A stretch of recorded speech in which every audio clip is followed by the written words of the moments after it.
So this is a story about how I achieved closure on my relationship with Ernest Rutherford. Earlier this year, I developed quite an obsession with Rutherford, and I read everything I could lay my hands on. And it got to the point where I'd roll over in bed at night and I'd say to my husband, "Hey, guess what?" And he'd say, "Is it about Rutherford?" And I'd go, "Yeah." And he'd go, "I don't care." So I started off thinking I knew Rutherford. I mean, I'm a New Zealander, and he's New Zealand's greatest scientific hero. He's the man who won a Nobel Prize for splitting the atom. Of course, as I started reading, that was the first thing that I realised I had wrong. In fact, over the last couple of years, I've realised I skate through life on this thin veneer of knowledge. And now when I drop down into the dark sea of ignorance, instead of drowning in it, I use it as an opportunity to swim in a new world. So this is what Rutherford actually got his Nobel Prize for. It wasn't even in physics, it was in chemistry, which I think was a bit dismaying for a man who was known for saying that all science is either physics or stamp collecting. It was in recognition of work that he did very early in his career when he was working in Montreal with another scientist called Frédéric Soddy. Together they identified and named 3 different types of radiation and showed that radioactivity is the disintegration of atoms. Soddy and Rutherford also nailed the concept of the half-life, the steady rate of decay of radioactive material.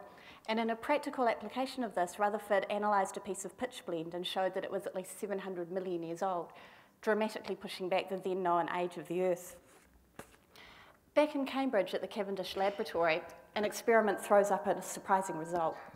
Highly charged particles thrown at a thin sheet of gold should have passed through or deflected slightly, but some of them bounced back towards the source. Rutherford applied his powerful mind to this anomalous result, and 2 years later proposed a new model of the atom, where a tiny dense nucleus provides most of the weight, surrounded by empty space and the electrons. Towards the end of World War II, a series of experiments results in the first artificial act of alchemy. Rutherford shoots highly charged particles, this time down a tube full of nitrogen, and they bounce out oxygen and hydrogen at the end of it.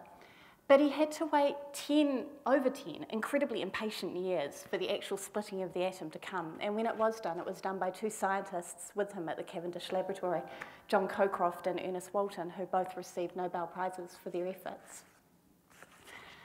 The more I read, the more admiring I became of Rutherford, and also the fonder I became of him. He was the king of the period of tabletop physics, this time when amazing things were being discovered with the most cruddy of materials and the smallest of budgets. He wasn't clever, people said, but he had this powerful mind and he would grind away at problems. He had this intuition for finding things that could be solved and devising the experiments that could solve them. But most of all, I fell for Rutherford the mentor, the man who referred to the scientists under his care as his boys, the man who was stingy and impatient and who would stomp around and had such a loud voice that it rattled the apparatus and ruined the experiments. But they loved him for it. One of the boys he was particularly fond of was a Russian physicist called Peter Kapitsa. And as he did with many of the scientists he supported, he helped Kapitsa secure funding, in his case, for a building to house his experiments. And in return, Kapitsa commissioned Eric Gill, the well-known English sculptor, to create 2 works. One, a sculpture of a crocodile for the exterior of the building. The crocodile was Kapitsa's nickname for Rutherford, and the other one, a portrait plaque of Rutherford to go inside. As so often happens with public art commissions, kind of commotion ensues. Gill rocks up to Cambridge in his crazy monk's outfit, works under tarpaulins for several months.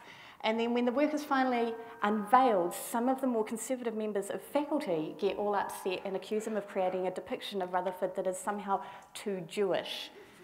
And they threaten to chip it off the wall. Eventually it's all smoothed over, but when I read this, my curiosity was running hot. 2 of my great interests in life had collided, art and science, and I was desperate to see the result. But I was let down by Google. No matter how much I searched and how much I kind of played with my search terms, all I could ever find were pictures of the crocodile, which was really nice, and I was really happy to see it, but I was desperate to see this plaque. And that's when the magic of the internet interceded. A friend of mine read a blog post that I wrote about this, sent this to a friend of his, who sent it on to a friend of his who was in Cambridge, went out with his camera, took a photo, sent it back to me, put it on her blog, achieved closure in my relationship with Ernest Rutherford. Thank you very much.